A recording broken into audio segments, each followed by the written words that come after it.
চেষ্টার পরেও যদি জীবনে সমস্যা শেষ না হয়, তাহলে রাম নাম জপ করুন। রাম নাম জপ করার নিয়ম, চাণক্যের নীতি। রাধে রাধে বন্ধুরা, রাধাকৃষ্ণ চ্যানেলে সকলকে স্বাগত জানাই। রামের চেয়ে রাম নাম বড়। যেখানে ভগবান রামের সেবা ও আরাধনা করলে শুধুমাত্র ভগবান রাম প্রসন্ন হন, সেখানে শুধু রামের নাম নিলেই ভগবান রাম, হনুমানজি সহ ভগবান মহাদেব নিজেও খুশি হন এবং ভক্তের মনোবাঞ্ছা পূরণ করে। তাই বিশেষ নিয়ম মেনে রাম নাম জপ করলে তা আপনার জীবনকে পুরোপুরি বদলে দেবে।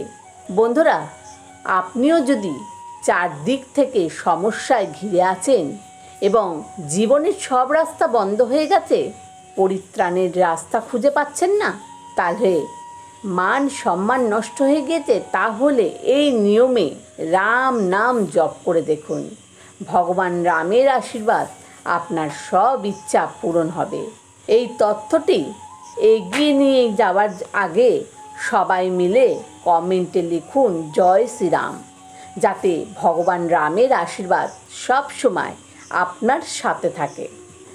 1 নম্বর হচ্ছে, যখন কোনো বড় সমস্যা দেখা দেয় এবং কোনো সমাধানের রাস্তা পাওয়া যায় না, তখন ভগবান হনুমানের উপাসনা করুন এবং সেখানে আসনে বসে রামের নাম জপ করতে থাকুন।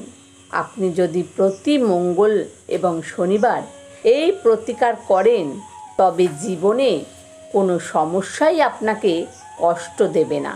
2 নম্বর হচ্ছে, আপনি যদি মনে করেন যে বাড়িতে কোনো ভুতুড়ে বাসা বেঁধেছে, কোনো নেতিবাচক শক্তি প্রবেশ করেছে, তবে এর সর্বোত্তম সমাধান হলো রাম নাম জপ করার। রাম নাম জপ করার সময় পুরো বাড়িতে গঙ্গা জল ছিটিয়ে দেওয়া হয় এবং গোবরের পিঠা অর্থাৎ ঘুঁটে জ্বালিয়ে তাতে ধুনো দিয়ে পুরো বাড়িতে ধোয়া দেওয়া। এতে হনুমানজির খুব প্রসন্ন হন এবং আপনার সমস্ত ইচ্ছা পূরণ করেন। 3 নম্বর হচ্ছে, বাড়িতে কোনো ব্যক্তি বা শিশু অশুভ নজর আক্রান্ত হলে 21 বার রামের নাম জপ করার পর একটি এলাচ ফু দিয়ে তাকে খাওয়ান এবং প্রভাব সঙ্গে সঙ্গে দেখতে পাবেন।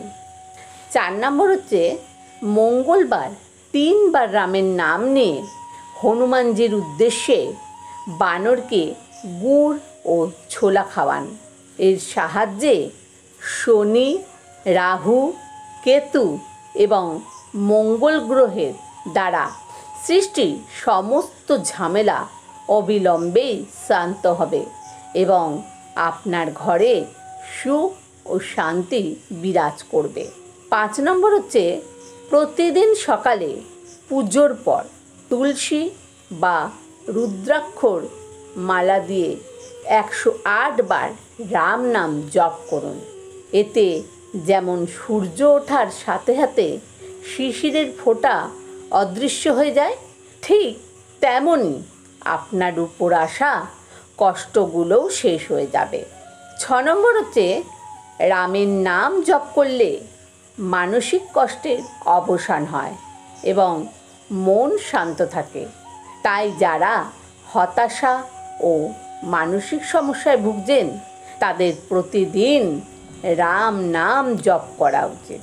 7 নম্বর হচ্ছে, রামের নাম জপ করলে জীবনে নেতিবাচক দূর হয় এবং জীবনে ইতিবাচকতা আসে।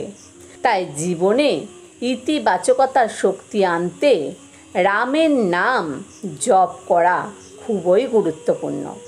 8 নম্বর হচ্ছে, রাম নাম জপ করলে পূর্বজন্ম ও জন্মের পাপ বিনষ্ট হয় এবং পুণ্য কর্মের উদ্ভব হয়।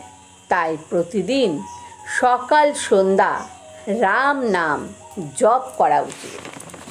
9 নম্বর হচ্ছে, রাম নাম জপ করলে মন শুদ্ধ ও পবিত্র হয়, মন পূর্ণবান হয়ে ওঠে, মন থেকে বিদ্বেষ দূর হয়ে আপনি ভালো কাজের প্রতি আগ্রহী হতে শুরু করবেন। তাই প্রতিদিন সকাল সন্ধ্যা রামের নাম জপ করুন। 10 নম্বর হচ্ছে, প্রভু রামের নাম জপ করলে শোক ও দুঃখের অবসান হয়, মন থেকে কষ্ট ব্যথার অবসান হয়। তাই প্রতিদিন প্রভু রামের নাম জপ করা উচিত। 11 নম্বর হচ্ছে, রাম নাম জপ করলে কাঙ্ক্ষিত ফল পাওয়া যায়, জীবনে কোনো ইচ্ছাই অসম্পূর্ণ থাকে না। তাই প্রতিদিন সকাল সন্ধ্যা প্রভু রামের নাম জপ করুন।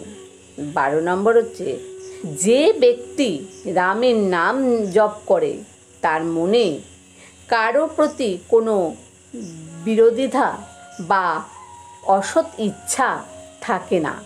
তাই প্রতিদিন রামের নাম জপ করা উচিত। 13 নম্বর হচ্ছে, রামের নাম জপ করলে ধর্ম ও কর্মে মগ্ন হতে থাকে। তাই প্রতিদিন রামের নাম জপ করুন। 19 নম্বর হচ্ছে, রাম নাম জপ করলে জীবনে উন্নতির সম্ভাবনা থাকে। এই ধরনের ব্যক্তি জীবনে সংগ্রাম করে না, তার সমস্ত কাজ সহজ হয়ে যায়। তাই প্রতিদিন সকাল সন্ধ্যা রামের নাম জপ করা উচিত। 15 নম্বর হচ্ছে, রামের নাম জপ করলে কাজ, ব্যবসা ইত্যাদিতে উন্নতি হয়। তাই প্রতিদিন রামের নাম জপ করুন। 16 নম্বর হচ্ছে, রামের নাম জপ করলে বিবাহের বাধা দূর হয় এবং ঘরোয়া সুখ লাভ হয়।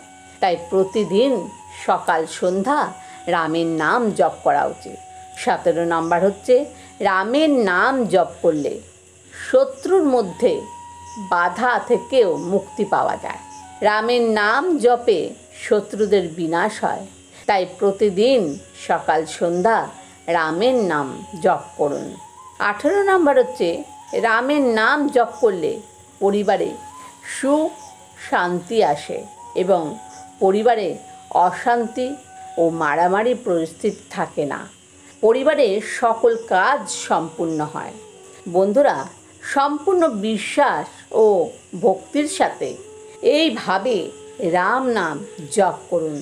ভগবান রামের আশীর্বাদ অবশ্যই আপনার সব সমস্যা দূর হয়ে যাবে। বন্ধুরা, এই তথ্যটি শুনে ভালো লাগলে অবশ্যই একটা লাইক করুন, শেয়ার করুন আর কমেন্টে জানান। আর চ্যানেলটিকে সাবস্ক্রাইব করে আমাদের পাশে থাকুন আর কমেন্টে জয় শ্রীরাম লিখতে ভুলবেন না। ধন্যবাদ।